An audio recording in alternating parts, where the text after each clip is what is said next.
Çox az vaxtınızı alacaq, dadından doymayacağınız toyuq tantuni hazırlayaq. Toyuq filesini və but tipi hissəsini kupub doğrayıb, yağsız, qızğın tavada qovururam.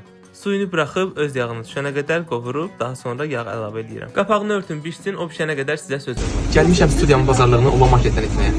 Sizcə 20 manata Bakıda 2 otaqlı tam təmirli mənzil və yaxud da avtomobil qazanmaq olar? Oba marketdə bu mümkündür. 30 aprelə qədər davam edən bu kampaniyadan mütləq yararlan. Şanslarını topla və avtomobil və yaxud da Bakıda 2 otaqlı tam təmirli mənzil sənin olsun. Deməli, Obadan 90 manatlıq alış-veriş edərək 4 şans qazandım. Şanslarının üzərinə 4 şans da əlavə olundu. 30 aprelə qədər bu şanslarınızı toplayın. Hər 20 manatlıq alış-veriş bir şansdır. Şansınız açıq olsun. Gəldi reseptimizə. Soğan, cəfəri və pomidoru doğrayıb bir qabda sumaq və duzla qarışdırın. Pomidorun suyunu süzgəclə mütləq alın, çünki pomidorun o suyu lavaşı çürüdür. O da ki, tantuni biraz qaldıqca yaxşı dadmır.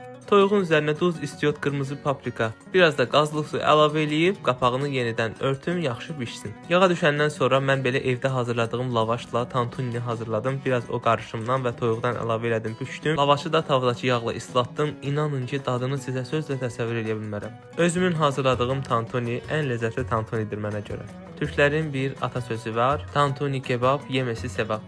Ona görə də mütləq siz də hazırlayın, geri dönüşlərinizi mənə göndərin. Özünüzə yaxşı baxın, sevgi ilə qalın. Hələlik.